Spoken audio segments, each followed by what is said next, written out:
Сегодня ночью, благодаря крупному обновлению в Dota 2, появились новые интересные утечки, которые уже касаются Counter-Strike 2. Также помимо них затронем тему багов на легальное преимущество в соревновательных матчах. Поэтому приготовились внимательно слушать, смотрим спонсора и погнали. Представляю вашему вниманию GiftDrop, где можно отлично провести время, открывая различные кейсы, от обычных до самых уникальных, дабы испытать удачу и получить классные скины. На сайте сейчас проходит ивент, где вы дополнительно можете выиграть скины. А для того, чтобы участвовать, нужно зарабатывать особую валюту, открывая новые тематические кейсы. Помимо этого, на GiftDrop можно один раз за 72 часа крутануть барабан бонусов, где можно получить либо плюс к депозиту или бесплатные прокруты. А еще на сайте также есть и бесплатные кейсы, которые вы можете открыть, если в течение 24 часов пополнили свой кошелек на определенную сумму. А если ты при пополнении еще используешь мой промокод, то получишь 40% к депозиту. К тому же появился удобный способ пополнения через карту с минимальной суммой в 25 рублей. Так что не теряй времени и переходи по безлимитной ссылке в описании, которая также подарит вам $2 на баланс. Ну что же, как я уже не раз упоминал, иногда в других играх от Valve на том же движке всплывают подробности других. Наверняка вы замечали в корневой папке Game папку Core. В ней как раз таки чаще всего лежат материалы, которые касаются других игр тоже. Это могут быть тестовые ассеты и прочие приколы, связанные с инструментарием, что собственно и произошло в сегодняшнем обновлении для Dota 2. В папке Core для локализации инструментов появилось новое соглашение по мастерской. То есть в ближайшем обновлении для CS2 при публикации предметов вас будут просить ознакомиться с новыми правилами. Что же можно подчеркнуть из них? При согласии вы отдаете полное право распоряжаться своей поделки компании Valve. В итоге, если Valve использует ваш предмет, зарабатывая на нем деньги, вы получаете компенсацию. А также представили новую модель распространения, которая касается магазина Arsenal. То есть, если разработчики захотят взять ваш предмет именно туда, то компенсация АК-выплата вам будет как за аренду нахождения предмета в нем. И это подтверждает очень многое. Во-первых, то, что все же неоднозначный магазин Arsenal будет пополняться довольно-таки часто, благодаря труду игроков и некоторым официальным коллекциям. И, конечно же, на постоянной основе засядет CS2. Также, по всей видимости, в инструментах для создания предметов появится возможность публиковать свои брелки, что было вполне ожидаемо и предполагалось еще до выхода самих брелков. Так что, если у вас есть уже какие-либо идеи, то начинайте уже сейчас их подготавливать. К тому же, данное соглашение, которое внедрили Valve, ускоряет юридический вопрос в процессе появления новых предметов в игре. Помимо утечек по мастерской, в обновлении для Dota 2 были и другие мелкие намеки на Counter-Strike 2. Они касаются улучшения неткода и поднятия серверов CS-TV. Остается только ждать всего этого в новых обновлениях для CS2. Ну и наконец поговорим о багах на преимущество в соревновательных матчах. 6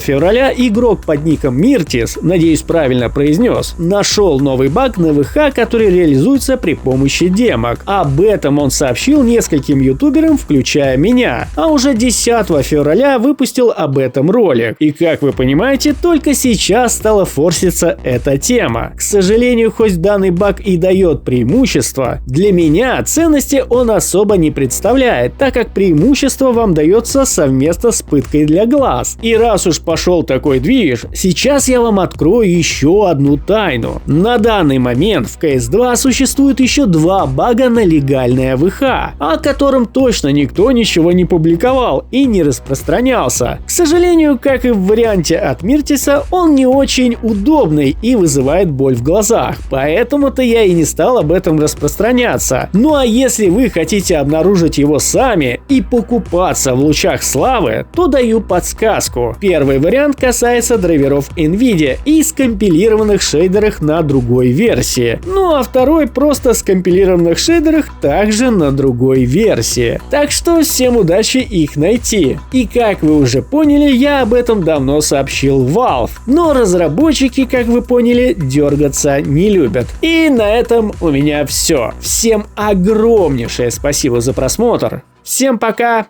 и удачи!